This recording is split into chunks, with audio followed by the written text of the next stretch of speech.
Eu acredito que um dos textos mais lidos, talvez ouvidos, eu digo lido porque tem muito WhatsApp, muito Facebook, então as pessoas costumam postar esse texto para tudo que é lado.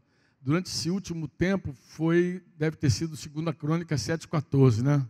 A Virá até fez uma camisa nova, camisa com esse desenho bonito aí.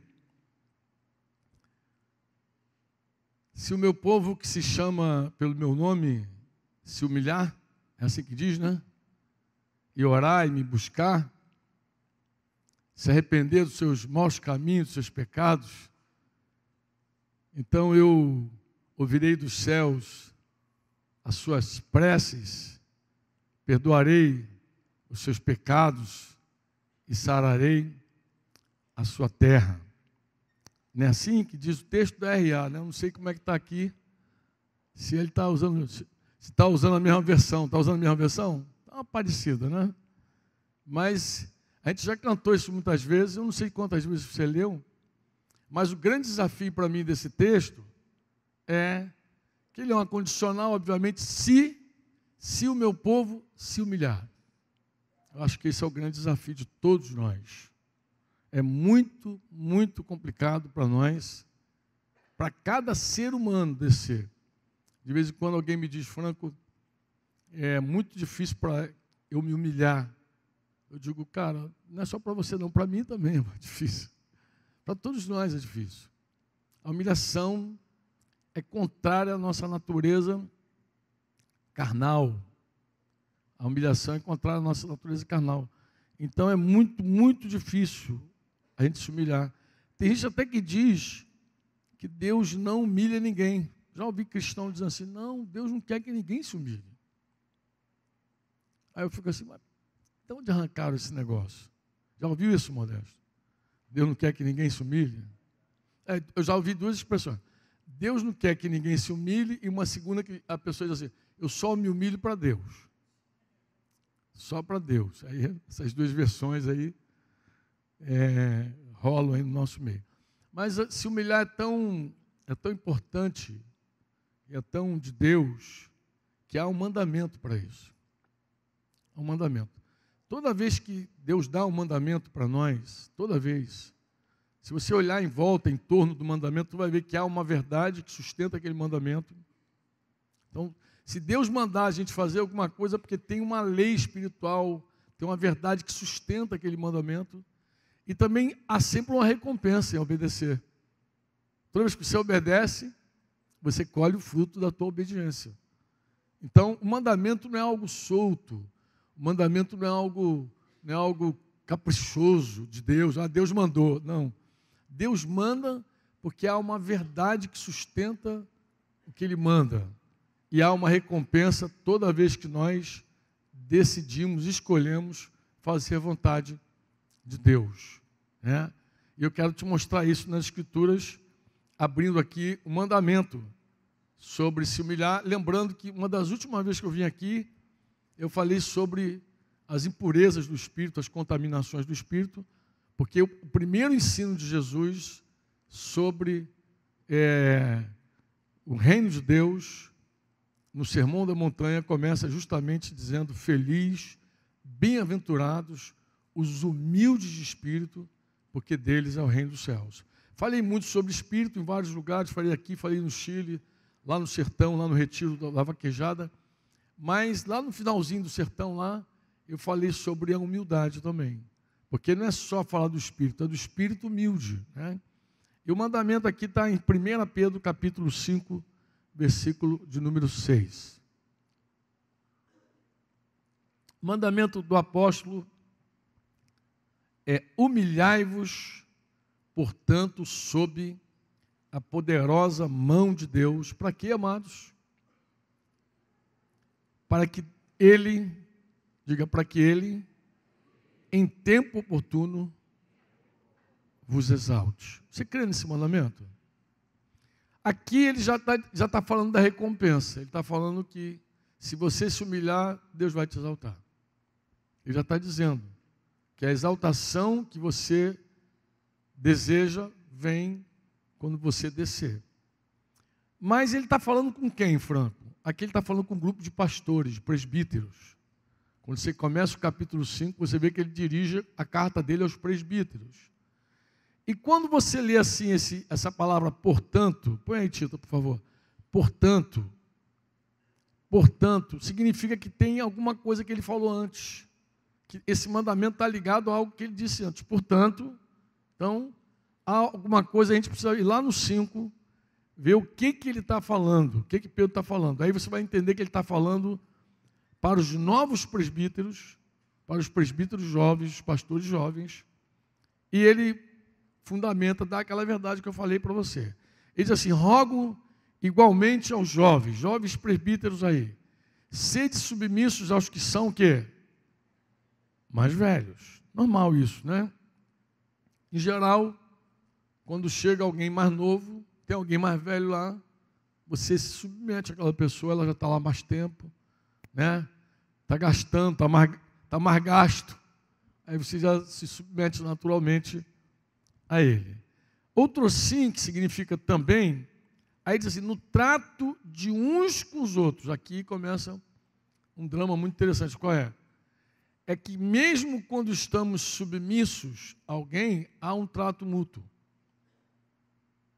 Por exemplo, as mulheres têm o mandamento de se submeterem aos seus, mas a mulher não pode ser omissa. Eu já falo isso aqui há algum tempo, devo ter falado aqui pelo menos uma vez. Mulher omissa não é submissa, ela é idólatra. A mulher que ama o seu esposo, que sabe a sua responsabilidade, ela tem um trato mútuo. Ela também confronta o marido, ela também fala, com todo respeito, mas fala o que ele precisa ouvir. E se ele não ouve a mulher, mas ouve alguém, ela vai pedir ajuda a esse alguém. Diz, ó, eu vou saber, é importante a mulher descobrir quem o marido ouve. Ele ouve fulano, então vou falar com fulano, porque ele precisa ouvir alguém. Então aqui é a mesma coisa com os pastores. Pastor mais jovem vê o mais velho necessitado de ajuda, o que ele faz? Ele fala. Um filho pode falar com o pai. O fato de você estar submisso não significa que você tem que calar a boca e deixar a coisa rolar de qualquer jeito. Não. Você ajuda a pessoa. Com respeito, é isso que ele está dizendo. No trato de uns com os outros, aí ele dá um conselho, ele diz que todos devem se cingir de quê? Cingivos todos de humildade. Aí ele vai fundamentar, por que a gente tem que se revestir de humildade quando alguém nos ajuda, nos confronta? Por quê? Lê aí. Porque Deus resiste aos soberbos. Contudo, aos humildes ele dá o quê? Graça. Tu crê nisso? E, amado, isso é um princípio espiritual, uma lei que você nem precisa ser crente para ver isso. Você não precisa ter nem nascido de novo. É só você olhar a história, olhar as pessoas. No Brasil, assim, quando o pessoal começa a dizer, já ganhou, eu falei, ixi, mais um campeonato sem título. Porque Deus abate qualquer soberba. É uma questão de tempo. A Bíblia diz que a soberba, ela precede a ruína. A altivez de espírito precede a queda. Então, se alguém se exaltar, acabou. É uma questão de tempo. Você nem precisa ser profeta, não, amado. Se você vê uma pessoa exaltada, você fala assim, essa pessoa vai cair. Há 1 ano e pouquinho atrás, estava em casa, dodói, fiquei dodói o mês inteiro, fiquei vendo aquela... Vocês devem lembrar aquela discussão no Senado, lá do impeachment da Dilma. E eu resolvi escrever um texto. E eu dei o título do texto título curioso, mas era o que eu tinha para a hora. Era Alien versus Predador. E eu dizia o seguinte, quem ganhar nessa luta, a gente está ferrado. Ou seja, a gente não ganha, qualquer um que ganhar, a gente está perdido, Bacão. Era esse o título da época. Por quê? Porque era aquela bagunça, aquela confusão. Eu vou falando no texto, mas lá no final, eu precisava dizer algo. O que eu precisava? Eu precisava dizer que Lula ia cair, e que ele ia ser preso, que ele ia cair. Eu precisava dizer isso. Isso há 1 ano e pouco. E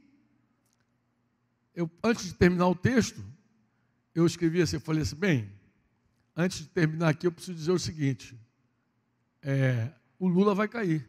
Como é que ele vai cair? Porque ele estava tão soberbo, tão altivo, ele dizia que sofria como Jesus, que era mais honesto do que o Papa. Eu não estou me começava a dizer uma declaração que era mais honesta. Se tem alguém honesto, porque eu sou mais honesto. Quando começam essas confusões mentais, eu já vi outras pessoas falarem isso.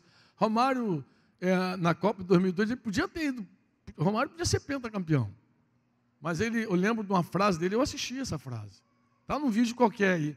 Ele fala assim, se Deus é 10, Romário é 11. Quando ele falou aquilo, eu apertei meu coração. Eu falei, meu Deus, que louco. Não aprende com a história. Não aprende. Tancredo Neves, um outro político lá atrás, em 85. Eu acho que a revista é Veja, página 35, de 15 de janeiro de 85. Ele faz uma declaração assim, se os dissidentes do PDS me apoiarem, eu não preciso nem de Deus para subir a rampa. Subiu num caixão. Então, eu fiquei marcado com aquela história porque foi a primeira experiência espiritual que eu tive na minha vida. Eu era novo convertido e eu tive uma visão de um caixão em cima de um tanque do exército. E aí eu andava assim na rua e vi o tanque e marcou a minha vida. E de repente Deus me projetou em cima do caixão assim e abriu o caixão quando eu vi o Tancredo. Uau! Morreu. John Lennon disse, somos mais famosos que Jesus. Um cara matou John Lennon para ter a fama de John Lennon.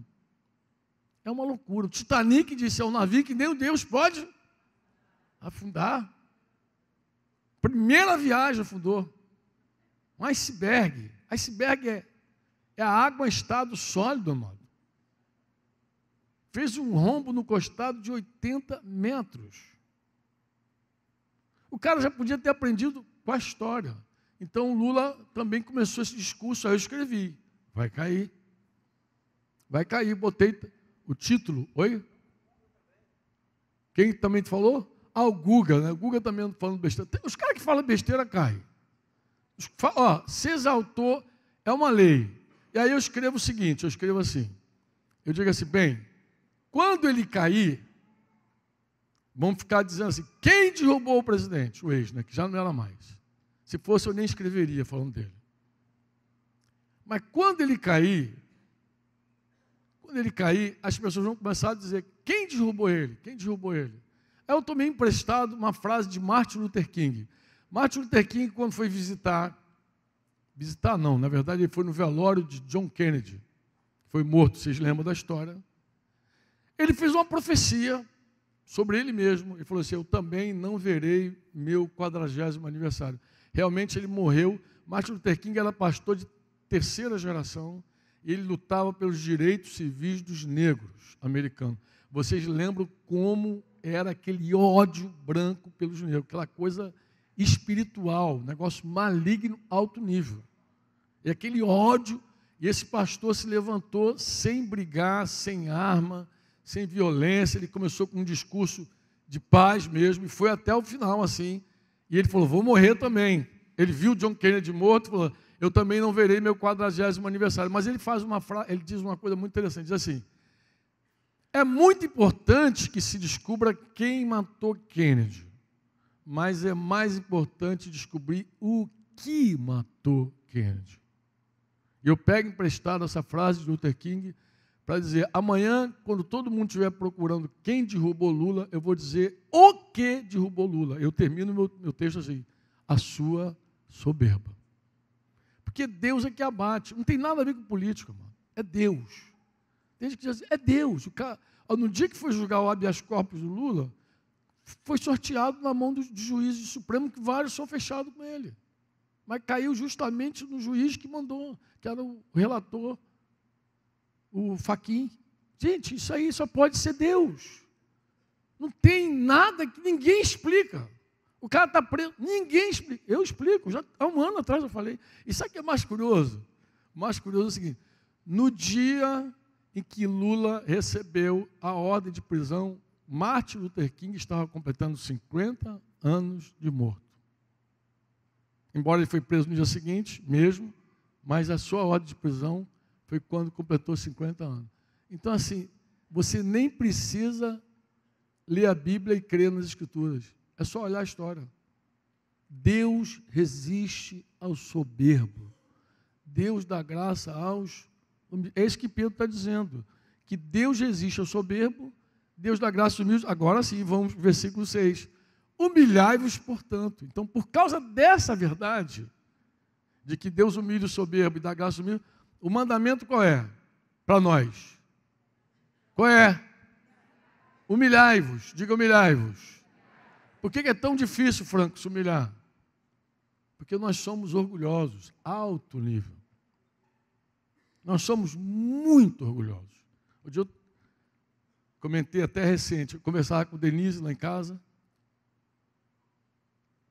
sobre algumas mulheres, lá de Curitiba, não é do Rio não, fica tranquila, só de Curitiba. Aí eu dizia assim, pô filha, o orgulho é tão sutil, mas tão sutil, quantas vezes a mulher não consegue ver o seu orgulho? Eu estava citando para ela, e busquei um exemplo assim, do cotidiano de um casal, qual é? Às vezes a mulher está carente de atenção, carente de carinho, de um chameguinho, de um beijinho, e ela, ao invés de pedir da forma correta, ela começa a... Você nunca mais me beijou. Você não me dá mais atenção. Nunca mais você me deu atenção. Você sempre sai, porque nunca e sempre tem que fazer parte do vocabulário dela, né? Você sempre sai sem falar comigo. Sempre sai sem falar comigo.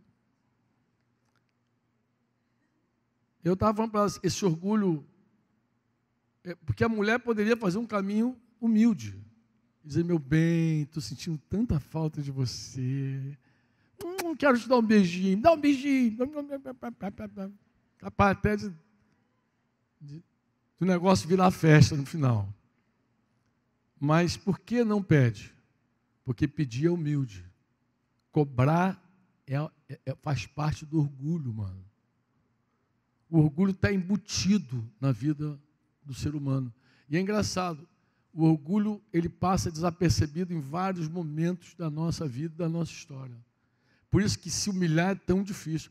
Porque se humilhar bate direto com o orgulho. Então, o orgulho ele se autopromove ou se autoprotege. Guarda isso. Você que gosta de anotar, escreve uma coisa sobre orgulho, porque isso vale para todos nós. E aqui Pedro está falando para os presbíteros.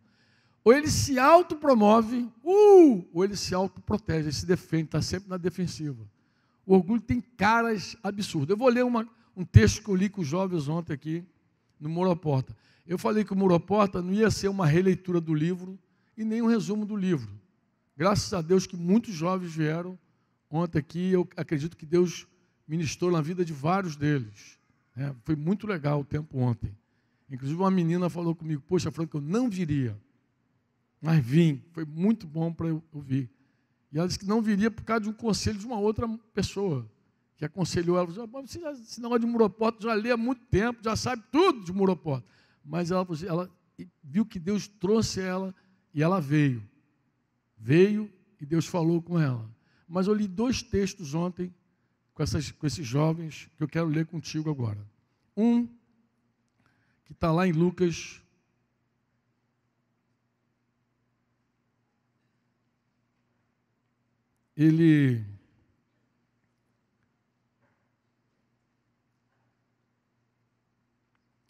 Lucas 12. É uma passagem muito interessante, irmãos. Alguém no meio da multidão gritou para Jesus. Olha a cena, vê se tu consegue ver a cena. Mestre, por favor, eu estou lendo aqui uma versão NVT. Diga a meu irmão que divida comigo a herança de meu pai. Alguém disse que só os primogênitos, alguém falou isso, eu acredito que seja isso mesmo. Só os primogênitos são parte da herança, da melhor parte da herança, ou da maior parte da herança, e o mais novo estava lá se sentindo o quê? Injustiçado. Mestre, fala com meu irmão para ele dividir comigo a herança do meu pai. Mas Jesus respondeu assim para ele: amigo, quem me pôs como juiz sobre vocês para decidir essas coisas? Quem me constituiu partidor? Jesus dá logo um fora no garoto. Jesus dando fora, né, cara? Deu tosa nele na mão. Puf. Em seguida, Jesus falou assim para ele, ó, cuidado. Guardem-se de todo tipo de ganância. Tem uma versão que fala avareza. A vida de uma pessoa não é definida pela quantidade de seus bens. A R.A. diz que a vida de um homem não consiste na abundância dos bens que ele possui. Aquilo que o orgulho chama de justiça, a humildade chama de avareza. Deu um título diferente. Ele achando que era justo que o irmão mais velho dividisse com ele, que tem que dividir porque você tem mais, não é justo. Aquela brigaiada toda, eu até contei ontem para os jovens, que eu vivi uma experiência assim, muito interessante há poucas semanas atrás. Eu saí daqui do Rio com uma história de um irmão que estava sendo processado por um filho maior, mais de 20 anos processando o pai. Cheguei lá no Chile, meu companheiro de viagem dessa vez foi Fonseca. Fonseca me puxou no cantinho lá e falou, Franco, queria te sujeitar uma coisa. Eu falei, fala aí, filhão. Eu estou com uma história lá tão difícil, cara. Aí me contou a história de eu achei que era uma coisa, um filho processar um pai é uma coisa, 1 em 1 milhão. Ele falou assim, não, Franco. Ele contou que lá tinha uma história igual. Um filho processando um pai, um filho, um cara de 24 anos, 25 anos, cada um com o seu argumento. Cada um querendo a herança do pai, querendo a parte do pai, querendo que um juiz decida que ele tem que ter o direito do pai. Engraçado, a palavra diz que o filho tem que honrar pai e mãe, honrar. E com isso, os seus dias, eles se dilatam, né? Deus multiplica a vida para quem honra pai e mãe. Esse é o segredo da longevidade. Honrar pai e mãe. Deus acrescenta mais tempo para você. E ali estão os filhos brigando. Esse está brigando pela herança do irmão. Mas tem um outro cara que você conhece, que brigou pela herança do pai. Lucas 15, 11 a 13. Eu falei, Fonseca, vou falar uma coisa contigo, meu amado. Só pode ser uma coisa. Ele o quê? Eu falei, a faculdade, a escola. O pensamento, a ideologia, de que as pessoas que têm mais têm que dividir com as que têm menos. Que o pai tem que dividir para o filho. Ele, será que é isso? Eu falei, eu não vejo outra, filho. Eu não vejo outra. Isso aí está lastrado no mundo. As pessoas acham que Deus se agrada quando tira na marra de um para dar para o outro. Quando estabelece tudo, não, tem que ser tudo igual. As pessoas têm essa mentalidade grotesca, antibíblica, inclusive, na cabeça. Falei isso para ele com todo amor. Falei, vai por aí, filho. Vai lá ver o que esse garoto, qual é a mentalidade dele, o que ele aprendeu, o que ele pensa na vida. Lucas 15 diz que, Jesus está contando a história, agora é uma parábola, não é um fato. Um homem tinha 2 filhos. O filho mais jovem disse ao pai o quê? Quero a minha parte da herança. E o pai dividiu seus bens entre os filhos. O pai foi lá. O orgulho exige. Esse garoto aqui é tão tupetudo que ele nem esperou o pai dele morrer. Ele quase disse para o pai assim, em outras palavras, pai, tu está demorando muito morrer, me dá logo a minha parte aí. Tu não morre, tu está velho, enjoado. Adianta a minha parte. Vê que coisa, adianta a minha parte. Eu acho que foi Jamê que me falou um tempo atrás, que ele, conversando com os caras lá do Oriente, porque essa história se dá no Oriente, né? E ele perguntou a 1 ou 2 homens assim, se teu filho pedisse a herança para você em vida, o que você faria? Ele falou, mataria meu filho. Diz que um oriental jamais faria um negócio desse. Dá. E aqui o pai dá. O pai aqui é humilde. O filho aqui é orgulhoso. Então o pai é humilde e o filho soberbo. O filho soberbo, gravitando na soberba. Depois você conhece a história. Porque todo aquele que se exalta será humilhado, todo aquele que se humilha será exaltado. O pai seguiu humilde. Tu vai ver que o pai encontra o filho no caminho. O pai seguiu esperando aquele filho rebelde que foi, torrou tudo, gastou todo o dinheiro, aprontou todas, e o pai seguiu na humildade dele, esperando um dia o filho se quebrantar. Porque uma outra verdade sobre o orgulho é que o orgulho, ele divide a gente. Ele divide.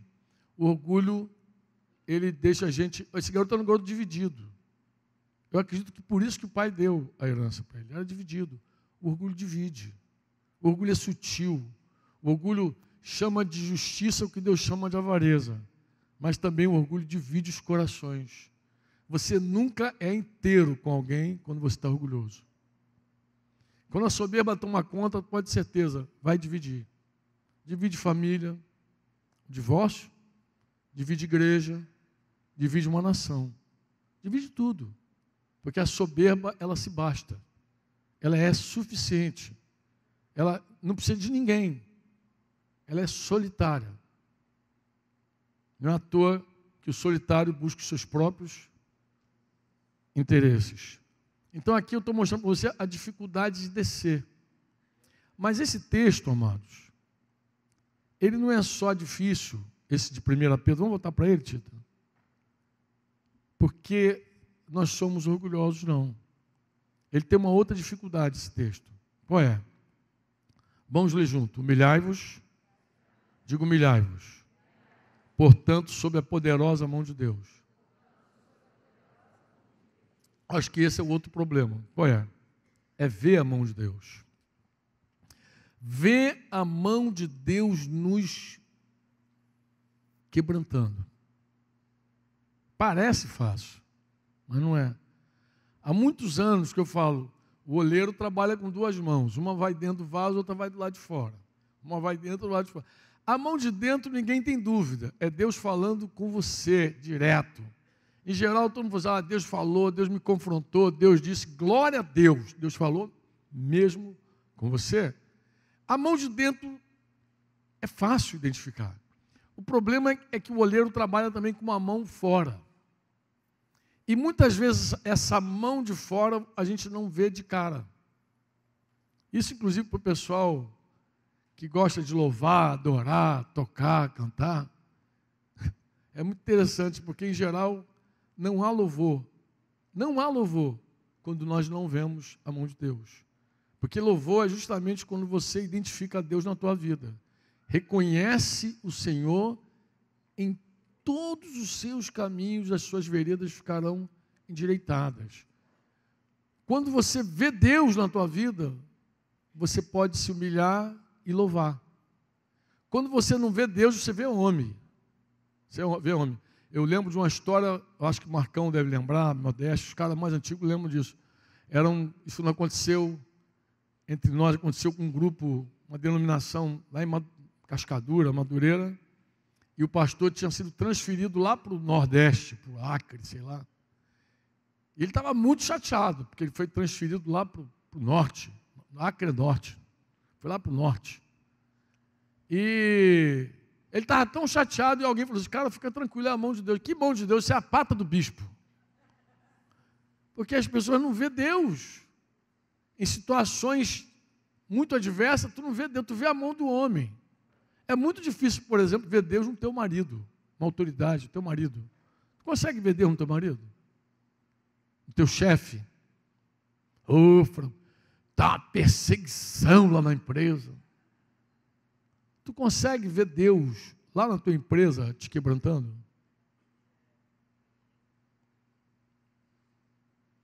Deus usando alguém lá para te enquadrar, para te reprovar, para dizer aquilo que normalmente tua mulher não consegue falar contigo. E tem mulher que até gosta quando ele chega em casa contando a história. Pô, fulano está lá falando não sei o que. Ela, glória a Deus, fala Deus. Só falta dizer assim, fala Deus. Porque às vezes a mulher não consegue falar e outra pessoa tem que vir falar. E a pessoa não vê Deus, não, está querendo me humilhar, está querendo me abater. Amados, é muito complicado. Estou falando sério, como um homem.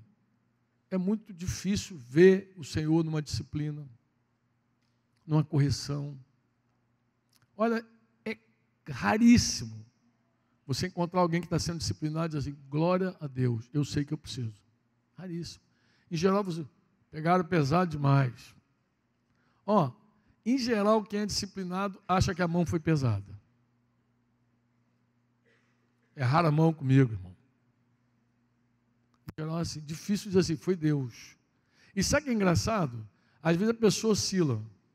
Ela ora diz que é Deus, ora diz que é o homem, ora diz que é Deus. Eu lembro de uma história assim com o Denise, assim. Eu tenho 2 histórias com o Denise que envolvem esse tema. Um foi quando eu barrei a Denise lá em Coroa Grande, lá, que ela estava lá nos ensaios da cantata, lá com eu se mais ensaiando, não sei se vocês lembram disso. Mas ela começou o ministério de louvar no ensaio e murmurar em casa. Desafinava em casa, feião.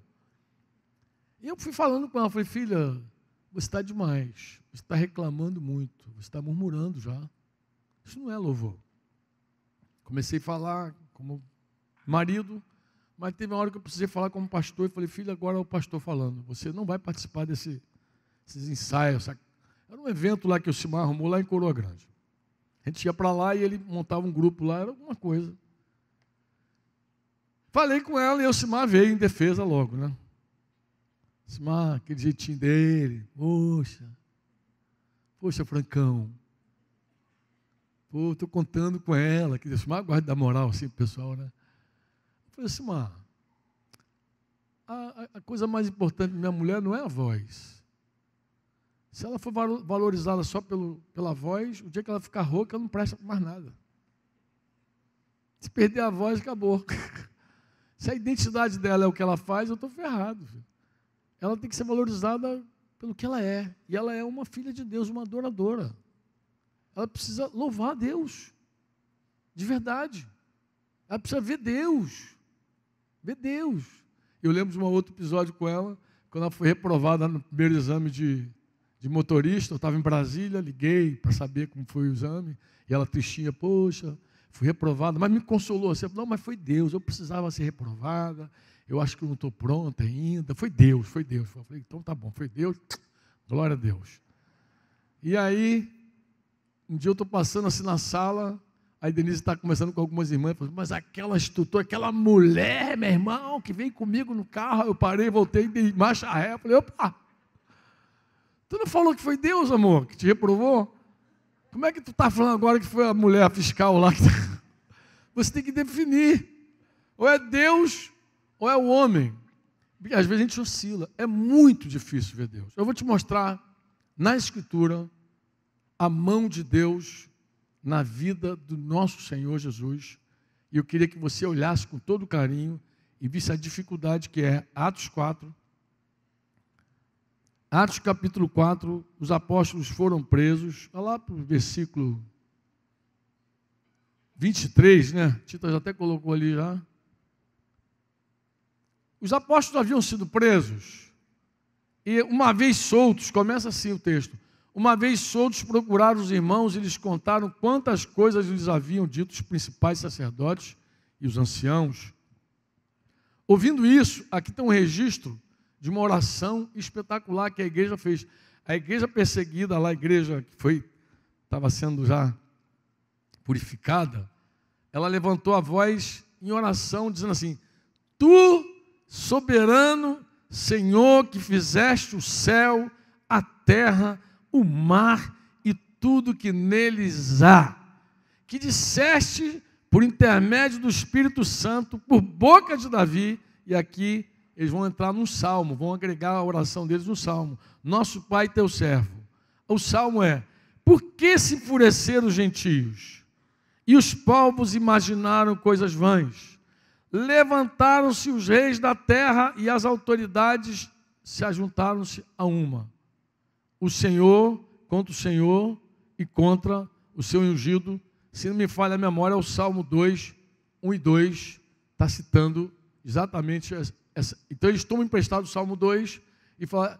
Aí eles completam a oração e dizem assim: porque verdadeiramente se ajuntaram nessa cidade, estava recente no evento, se ajuntaram nessa cidade, eu digo o evento da crucificação de Jesus, estava recente, se ajuntaram nessa cidade contra o teu santo servo Jesus, ao qual ungiste. Quem se juntou lá? Vamos ver a patota que se juntou lá. Herodes. Mas quem? Pôncio Pilatos, só gente boa, né? Mas quem? Os gentios estavam até disputando a veste dele no dado. Mas quem? Gente de Israel que escolheu Barrabás no lugar dele. Esses caras se juntaram todos numa patota, num conluio. Deram a juntada lá e... para fazer o quê? Versículo 28 diz, o que esses caras se juntaram para fazer? Diga comigo, tudo o que a tua mão. Agora diz assim, humilhai-vos debaixo da mão. Da mão de quem? Aqui está claro que Deus juntou Herodes, Pôncio Pilatos, toda a patota de tudo que é lado para fazer tudo que é a mão dele. E o propósito dele pré-determinou. Ele determinou antes. Então ele quis usar, ele precisava usar. Diga comigo, Herodes. Fala, meu marido, meu chefe, minha esposa, meu pai, minha mãe. Não, eles são melhores que Herodes, pode ter certeza. Só estou colocando ele aí para você poder ver a mão de Deus. Pôncio Pilatos, político, omisso, lavou as mãos, gentios, povo dominante, povo cheio de deuses, e gente de Israel, que não obstante todos os milagres, entregaram ele para ser crucificado. Mas aqui a Escritura diz que esses caras só se juntaram para fazer tudo que a mão de Deus e o propósito de Deus predeterminaram. Ou seja, você é um filho de Deus? Quantos filhos de Deus tem aqui? Qual é a mão que trata contigo? Tu acha que Deus vai deixar qualquer mão tocar em você assim, de qualquer jeito? Com Jó, já não foi assim? Com Jó, o diabo teve que prestar conta, bater continência. Deus impôs limite para o diabo. Por que você acha que na tua vida as coisas acontecem e Deus não está vendo? Você já parou para pensar que Deus está vendo e está gostando, inclusive, está torcendo para você se quebrantar? Você já parou para pensar que pode ser a mão de Deus? Está Davi fugindo de Jerusalém e sai ao encontro dele um cara chamado Simei, uma figuraça. E Simei ataca ele com injúrias, mentira, dizendo que ele se enriqueceu às custas de Saul, que ele era um traidor. Simei era aquele cara enrustido, que sempre foi do partido de Saul, mas quando Davi assumiu, ele virou Davi, ficou lá. Mas quando viu Davi sendo abatido, ele, seu safado, ladrão! E aí partiu com pedra. Tinha um soldado lá no meio da tropa, chamado Abissai. Abissai sacou a espada, um valente Davi falou, hoje vai rolar essa cabeça, hoje eu mato esse cão. Mas Davi desarma ele, dizendo, que tenho eu contigo, ó filho de Zeruia? O que eu tenho contigo? Baixa essa arma. Meu próprio filho se levantou contra mim. Aí a versão em português diz assim, pode ser Deus. A versão em espanhol diz, é Deus. Eu gosto das duas. Eu acho que uma hora a gente tem que dizer, pode ser Deus, considerar que pode ser Deus, me abatendo, me humilhando, me quebrantando, me fazendo mais parecido com Jesus. Pode ser Deus. Um homem que vê Deus ele não apenas se humilha debaixo da potente mão de Deus, ele desarma os seus soldados. Porque muitas vezes a gente não se defende, mas deixa os soldados nos defenderem. Tinha um irmão lá no Chile, muito querido, que ele estava numa disciplina muito amada. Os presbíteros, quando foram comunicar a disciplina dele, os irmãos que ele cobriam se levantaram para defendê-lo. E ele ficou, irmãos, ele ficou numa dureza de coração, uma dureza tão grande, tão grande. Eu tinha tido um sonho com ele. Eu sonhei que ele estava numa corrida de carro, junto com outro irmão, só que era uma corrida de carro muito estranha. Eram carros pequenos com os carros gigantescos. Naquela época não tinha Transformer, senão alguém dizia, viu o Transformer e sonhou.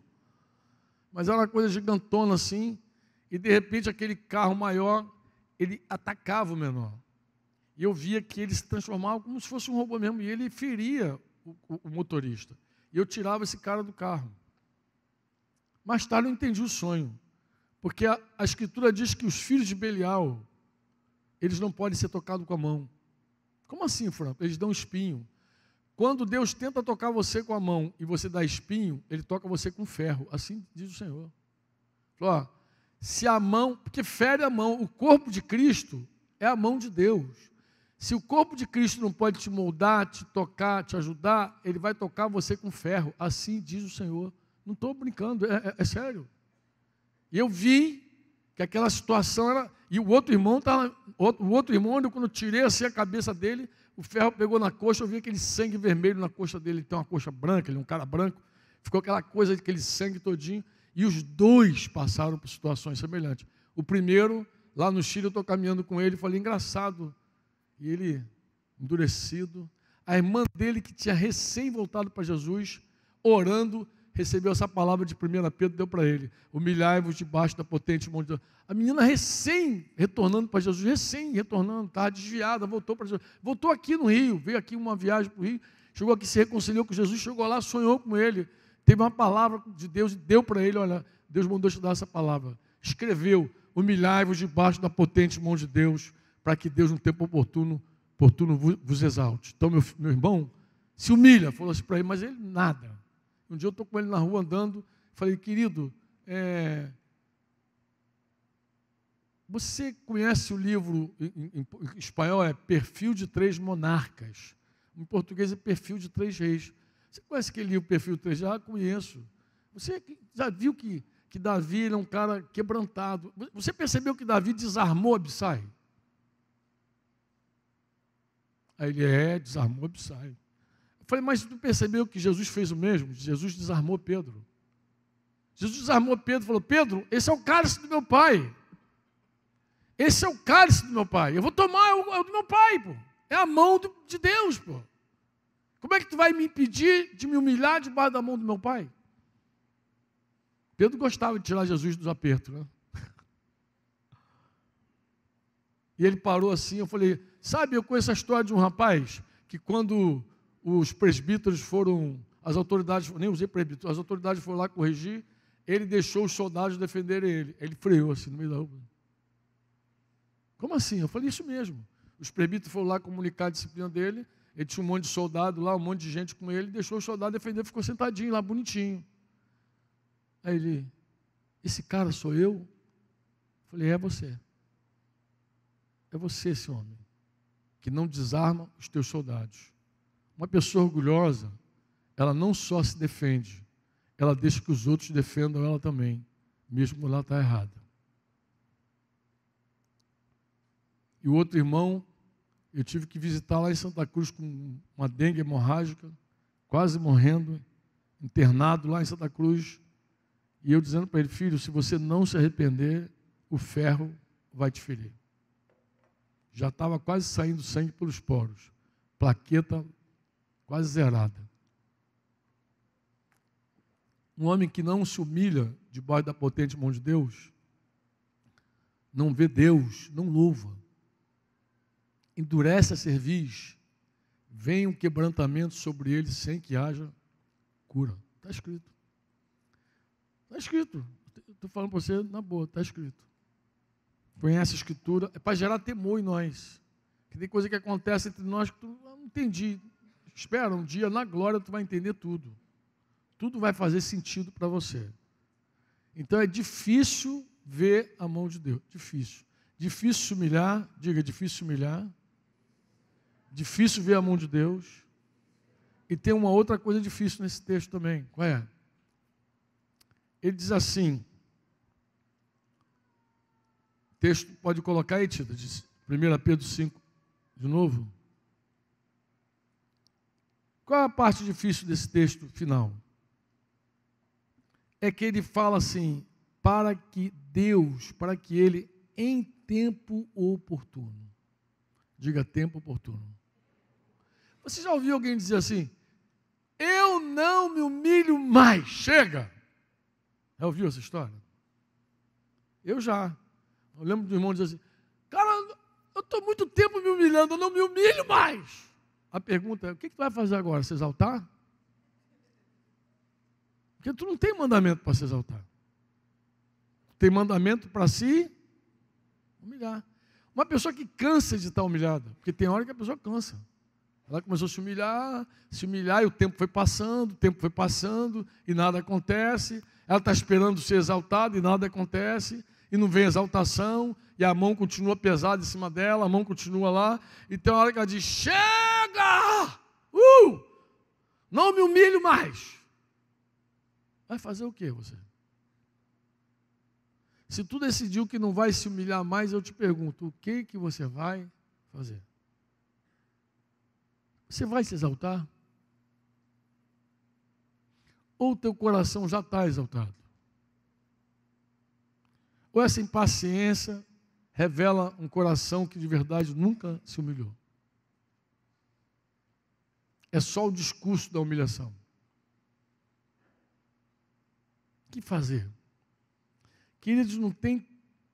Alguém disse isso também, eu acredito. Não tem prova pior do que o tempo. O tempo prova a gente doído. É horrível você ver o tempo passar e aparentemente nada acontecer. Nada. Pior, às vezes piora. Caso de Abraão lá, além de não acontecer nada, está piorando. O tempo passa e você se mantém humilhado. Deus não te exalta, Deus não vê teu socorro, Deus não te levantou, Deus não disse para as pessoas quem é você, Deus não te colocou na posição que Ele prometeu. Ele não fez nada. O tempo está passando. Você olha a foto, agora tem trocentas fotos, porque agora olha vídeo, e caramba, eu estava mais novo. Como é que o tempo passa rápido? Já começou o ano, já está terminando o ano, e o desespero aumenta. Imagina o tempo passando e nada acontecendo. O desespero aumenta. E aí quando está perto, assim, parece que Deus prova ainda. Parece que Deus deixa você assim, sabe? Eu vou te dar uma provinha. Uma provinha. Ontem eu conversei com uma moça, que ela falou assim, está esperando no Senhor já há alguns anos. E apareceu um cara incrédulo lá, que é o jeitinho dela. Ela falou, só tem um problema. Eu falei, qual é? Ele é incrédulo, né, Franco? Porque eu tinha acabado de falar aqui, eu fiz uma pergunta aqui, no primeiro tempo, eu falei, como um homem pode amar sua igreja, amar sua esposa como Cristo amou a igreja, se ele não se rendeu a Deus nem por ele mesmo? Como é que ele pode amar a esposa se ele não conhece a Jesus? Como ele vai cumprir esse mandamento? Aí essa palavra bateu nela com força. E ela veio falar, Franco, ele é a minha cara. Ele parece que foi desenhado, está lindo, maravilhoso, só tem um problema. Ele é incrédulo. Nada te impede de conversar com ele, testemunhar para ele, mas tu tem que ter maior cuidado, porque tu pode entrar num laço e se enrolar. Você precisa de apacento, precisa de gente perto para cuidar de você. Nada te impede de dar teu testemunho para ele. Nada te impede de dizer, olha, você é um desenho maravilhoso, mas eu não te recebo enquanto você não for um filho de Deus. Nada te impede. Nada te impede. Mas você está numa prova. E é assim, Toda vez que Deus está perto de fazer algo espetacular, Ele prova. Toda vez que está perto do reboliço, Ele prova. Toda vez, amado, é impressionante. Entre Canaã e o Egito sempre tem um deserto. E Deus prova na falta e prova na abundância. Deus não prova só na falta. Ah, Deus está me provando, então no deserto. Não, amado, Deus prova também na abundância. Paulo disse que o homem, ele disse, eu já sei ter abundância, sei ter falta, sei ser honrado, sei ser humilhado. Você não é provado só quando você é demitido. Você também é provado quando você é promovido. Foi promovido? Está sendo provado. O homem é provado em meio aos louvores que recebe. Não é à toa que quando o cara casa, alguém agregou esse voto, né? Na riqueza, na pobreza, na saúde, na doença. O que mais? Na alegria, na tristeza, até que a morte. Mas é assim mesmo. Tem gente que acha que só a pobreza prova. Não é verdade. Eu ouvi uma história lá em Curitiba, que eu não sei realmente quem é a pessoa, mas os irmãos lá me contaram que um camarada lá, um irmãozinho de um grupo lá, ele foi pagar na lotérica uma conta, estava apressado, e de repente a garota da casa lotérica falou, eu não tenho troco, posso te dar um bilhete? Ah, me dá esse bilhete. Aí pegou o bilhete, levou, o bilhete era premiado. O cara ganhou uma grana. E a esposinha ficou feliz para andar testemunho em tudo que é lugar. Ah, meu marido foi na lotérica e tal, aí ganhou um bilhete lá como troco, foi premiado. E o cara começou a virar a vida. Trocou de casa, trocou de carro, depois trocou de esposa. Porque dinheiro prova. O cara era duro, não tinha mulher olhando para ele, não, andando de trem. Não tinha. De repente o cara meteu um carrão, um roupão, assim, as mulheres se atiram em cima. Assim, e prova. Tu acha que não prova? Prova. E aí é provado, o casamento é provado na abundância. Então Deus prova a gente nos extremos. Nos extremos. Não fica achando que é só. Deus prova nos extremos. E eu disse para essa moça, você está sendo provada. Você está pertinho de Deus fazer algo na tua vida. Mas agora você vai ter que passar por essa prova. Porque não é só se humilhar. É se humilhar debaixo da mão de... eu queria falar também algo importante sobre esse assunto. Por quê? Porque tem hora, amado, que não é a mão de Deus. E Deus não manda você se humilhar para o diabo. Você tem que... Essa coisa de ver a mão de Deus é muito importante, porque você tem que ver que é de fato a mão de Deus. Porque se for uma coisa do inferno, você não tem que ficar vida, azar, não, pô, tem que partir para dentro. Você se submete a Deus e resiste ao diabo. E ele fugirá de vós. Então esse é um discernimento difícil. Você tem que falar, Senhor, me ajuda a ver esse momento. É a tua mão ou é a mão do capeta? Quem é que está por trás desse troço? E a hora que é a mão do capeta, você tem que reagir, pô. Tem que reagir. Você não pode engolir. Muitas vezes isso está na Escritura. Você vai dizer, isso aqui não. Isso aqui vai negociar minha fé. Isso aqui não é Deus. Isso aqui não pode ser Deus por isso, por isso, por isso. Você vai ver. Ora a Deus para identificar a mão de Deus. Amém? Senão você entra na furada. Você se diminui para algo que Deus não quer que você se diminua. Então você tem que resistir. Ao contrário, você resiste. Você tem que ser duro com o capeta, duro mesmo com ele, duro com o pecado, duro com o mal. Contra o mal, você tem que ir com força. Você diz amém ou não? Senão você vai ficar tímido. Timidez não é humildade. Timidez não é humildade. O Senhor não nos deu espírito de covardia. Ele nos deu espírito de poder, de amor e de moderação. Então, o Espírito Santo em nós não se acovarda, não corre da raia, não. Quando tem coisa que você tem que enfrentar, enfrente. Enfrenta mesmo. Não precisa dar soco na cara, não. Nem dar rabo de arraia, capoeira, nada. Kung Fu, nada. Você enfrenta no poder do Espírito Santo, olho no olho, o espírito firme, e você resiste àquele mal, àquela ofensa, sei lá, alguma coisa que vem contra. Você se opõe, diz, isso não é assim. Uma mentira que você pode confrontar, tem coisa que você pode confrontar e deve confrontar. Principalmente quando é algo que não é contra você. às vezes é contra a família, às vezes é contra a criança, às vezes é contra a verdade. Você se levanta e fala sem medo. Isso não é humildade. Quando você se acovarda, não é humildade. A gente está num tempo de muita tensão. E tem muita gente correndo da raia. A gente não tem que correr da raia, não. Contra a verdade, nada. Só a favor da verdade. Chega lá e fala olho no olho, mas diz a verdade. Diz o que você crê, o que você vê. Porque as pessoas intimidam. Tem muito espírito de intimidação. Crente não fala, ai! Crente não pode se pronunciar. Como não? Todo mundo se pronuncia, todo mundo fala, todo mundo tem voz.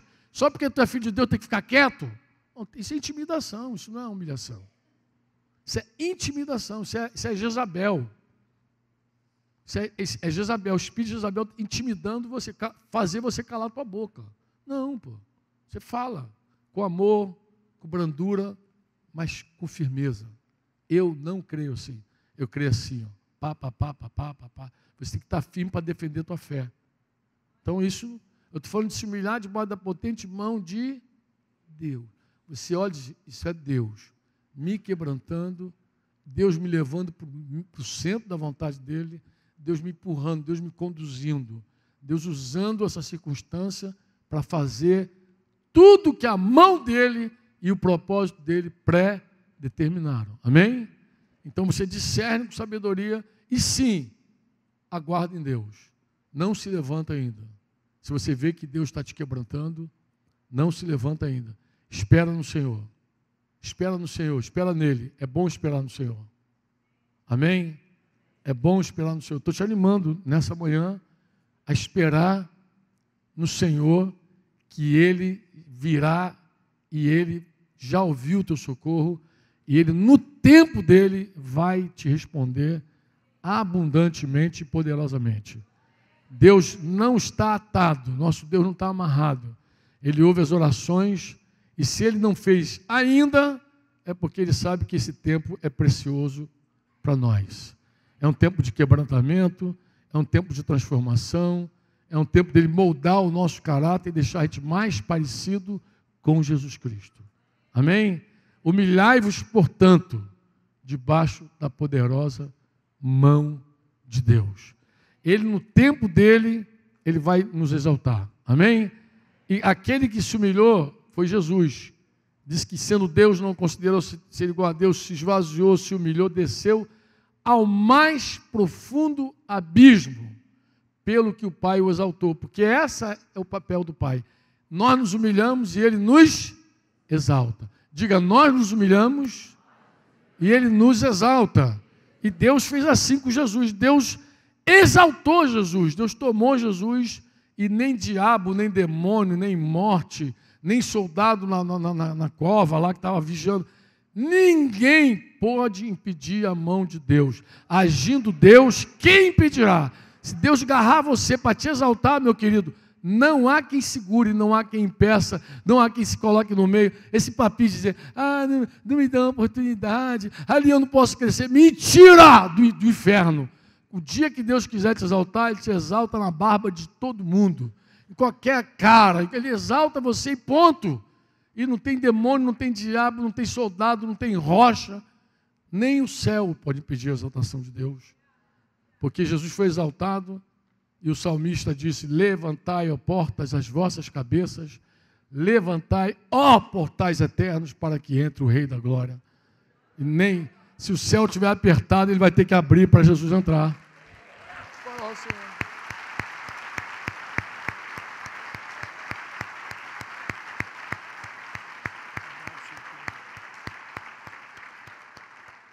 O nosso modelo nos garante que o caminho é descer, é se humilhar mesmo.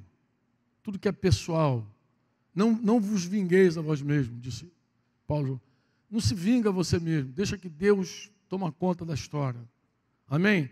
Tudo que é pessoal, tu morre. Dá outro lado.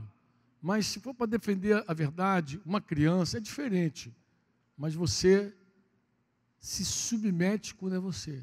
Porque no tempo de Deus Ele te exalta. E ninguém vai impedir. Ninguém. Sabe que é ninguém? Nada e ninguém pode impedir o que Deus tem para a tua vida. Nada. Só Se quebranta diante do Senhor. Se você vê que é papai, desce. Amém? Eu sei que tem várias pessoas passando momentos com Deus assim de quebrantamento. Eu sei que essa palavra, inclusive, Deus me deu para falar contigo. E eu quero terminar assim.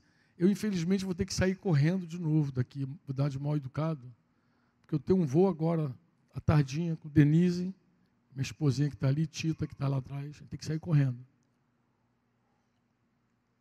Mas eu não queria sair daqui sem orar por você. Posso fazer isso? Posso fazer?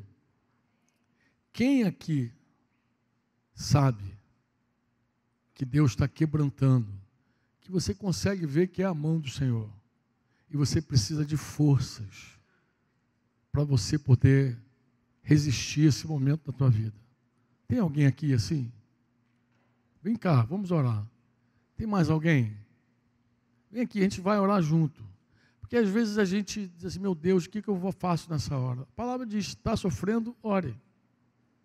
A oração, Deus ouve o nosso clamor, Deus ouve a nossa oração.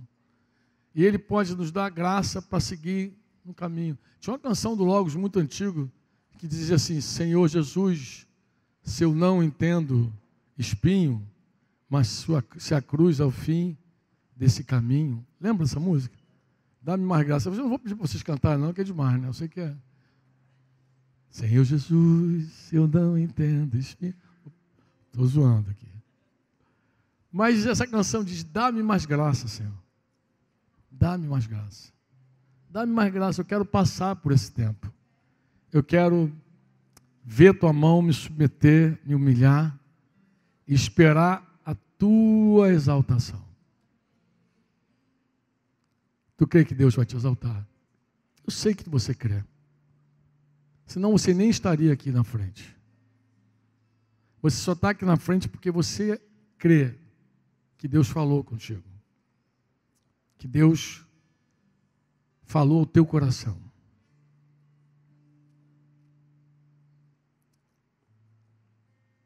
Vocês têm alguma canção no coração?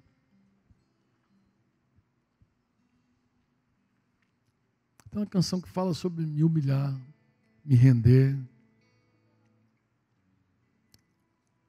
Mas eu vou orar com meus irmãos aqui. Eu queria que você fechasse seus olhos, se você puder. Papai, nós viemos aqui no nome de Jesus. Nós confessamos, Senhor, que sem Ti nós não podemos fazer nada. Absolutamente nada. Pai, nós sabemos que Tu resiste a toda altivez, a toda soberba. Em vários momentos da nossa vida, a gente não consegue ver o nosso próprio orgulho, Senhor. A gente não vê a Tua mão nos quebrantando, Pai. A gente não consegue, a gente é cego, Senhor. A gente chama a avareza de justiça.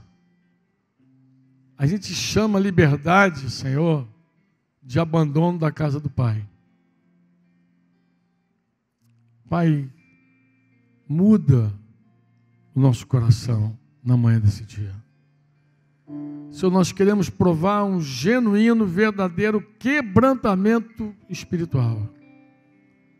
Pai, a gente não quer sair daqui como nós entramos aqui. Nós queremos sustento. Nós queremos graça.